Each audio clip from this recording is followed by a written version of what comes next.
If you're looking for an interesting topic for a class, regrets is a good one. Now, philosophically, I'm kind of opposed to regrets.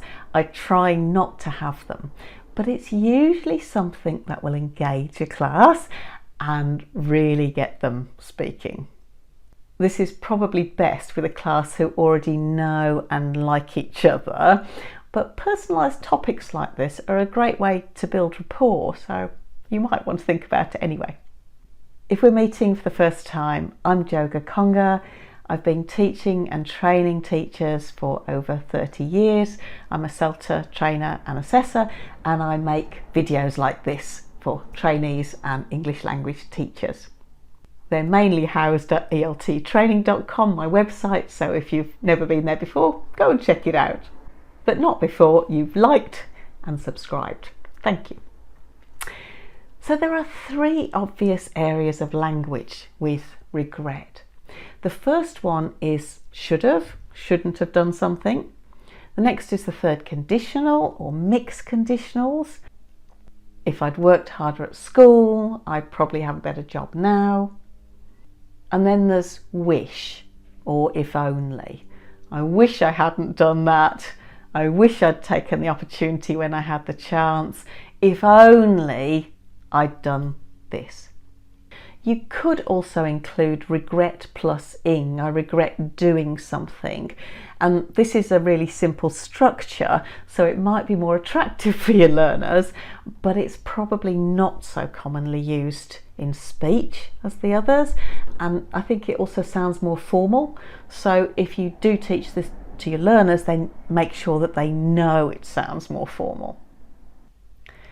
So which of these language areas you want to look at will depend on the level of your class. Lower levels probably should have will be enough, but probably at higher levels, when they've covered all of these things before and it's revision, you might want to include 2 or 3 or all of them in a functional way. With any level though, the lesson could run in a similar kind of format. Get the learner's attention, sit down in a comfortable place and say that you're going to tell them a story. Now, tell them something that happened to you. It doesn't have to be major. It could just be a bad day. You missed the bus, you were late for your class, you spilled coffee down yourself. Generally, a lot of things happened that weren't great. Of course, this doesn't have to be true. If you want some ideas on storytelling, then Jamie Keddy's work on video telling is great. And he also uses story to introduce vocabulary in a really interesting way. So I'd highly recommend it. You can find the link below.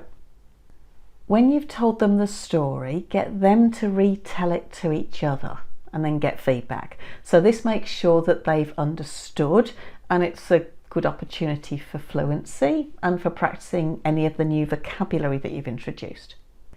Now you want to ask them, how could this day have been better?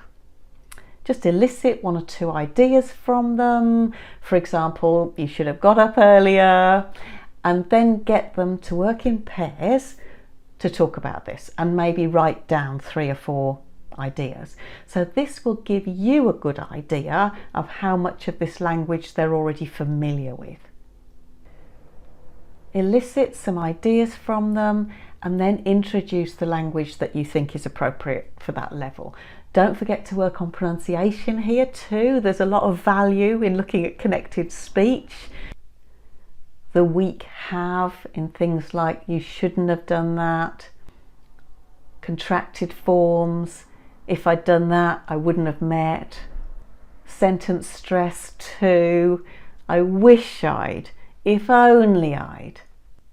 You could get them to go back to the ideas that they had about your story and improve them as controlled practice. And then ask them to think about a bad day that they had or something that they regret in the past. Give them a bit of time to prepare and then ask them to tell their partner about the story, including the language of regret that you've looked at. When they've done it once and done some error correction, then swap partners and get them to do exactly the same thing again. This kind of opportunity to repeat a task is really important. It's a useful way to improve the language that they're using. Now they already know what they're going to say, the content, so they can focus on how they're saying it, the form.